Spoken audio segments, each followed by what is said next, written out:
Hey guys, Chuck with ChuckOut.com. Today I want to talk about closing prospects. If this is something you've been struggling with, stick with me for the next few minutes because I'm going to share with you 4 questions to ask your prospect that can really increase your sign-up rates.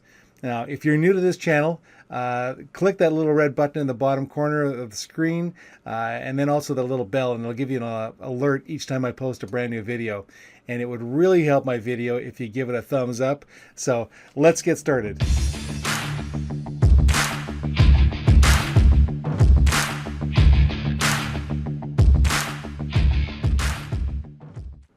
A mistake that a lot of people do when they're getting involved in marketing is they think they have to be some kind of a salesperson. They've got some kind of a vision in their mind of what a salesperson is all about, and that that they're going to take their product, whether it's it could be I did car sales for a number of years.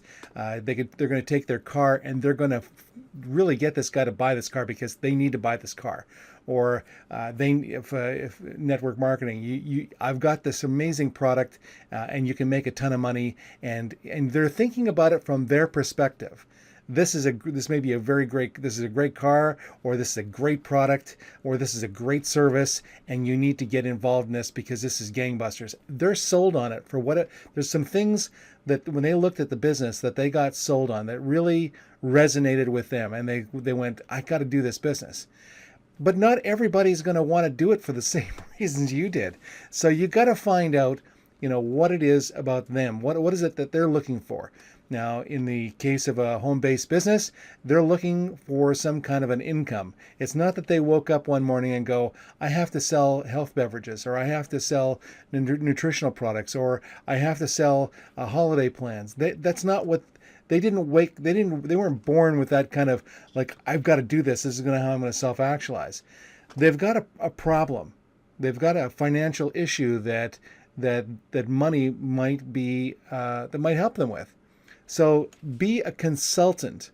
Don't be a pushy salesperson, because even the best salespeople, and I'm being abusive to the word salesman, because it's not that a salesman is a bad thing. It's what our definition of a salesman is that is the bad thing.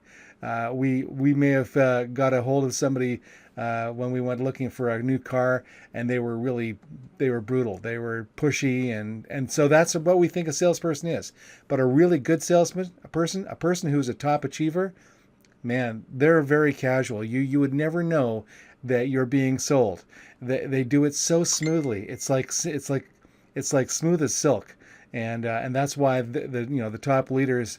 They say it's not crowded at the top, but at the bottom, there is a huge, massive crowd. Is because people are just they're not asking the questions that they need to ask when they're approaching the prospect. Okay, so the presentation is over, and now you turn to your prospect and you go, so John, based on what you saw, approximately how much would you need to earn per month working on a part-time basis to make this worthwhile for your time? And he will give you, well, I need to make at least $500 a month, or I need to make $1,000. Whatever the answer is, fine, leave it. That's good. You're not there to try and convince them to get a higher number. You just accept what they tell you. So let's go to question number 2. Okay, so question number 2, John, working on a part-time basis, you said you wanted to earn X amount of dollars. How much time would you be willing to invest per week to earn that amount of money? Now, shut up, be quiet, let them answer. And whatever their answer is, that's fine. Okay, so question number 3. So John, you said you wanted to earn $2,000 a month, and you were willing to work 8 hours a week to do that. Approximately how many months would you be willing to work in order to get your income up to that amount? And at this point, stop, wait for their answer, just like you did before. We don't want to be coaching them. Again, we want them to tell us how much time they're willing to invest. Now, if they give you a reasonable answer, great.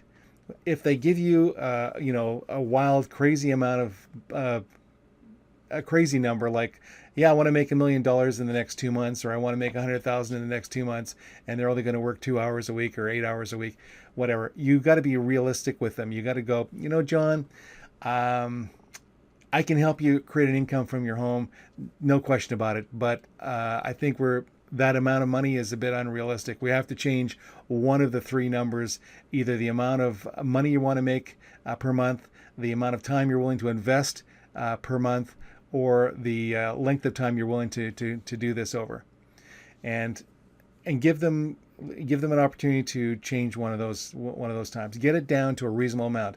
You are not going to be doing yourself any favors by signing somebody up with an unrealistic expectation. Okay, so question number 4. John, if I could show you how you could begin earning that $2,000 a month working part-time, 8 hours a week for the next 6 months, is there anything else you would need to know in order to get started today? And then again, shut up. Let them answer. And by doing this, you're going to find that your closing rate is going to grow, because you're giving them the opportunity to tell you what it is that they want. You're not pushing them into anything. They're telling you what they want. Well, I hope you got some value from this. Closing is one of the most challenging parts for some people, because it's kind of like, oh man, are they gonna do this with me? And they get all tensed up, and that's where this whole thing can fall apart. They may say something like, and I've seen this happen, so what did you think? And the person goes, well, I'm not sure. I'll have to talk about it with my wife, or I'll have to talk about it with my husband, or I'll have to talk about it with my dog catcher, or somebody, and then they don't join with your business, and you go, dang. And you went through so much work to get the person to that presentation and to watch it, and you thought they were going to join, and you blew the close.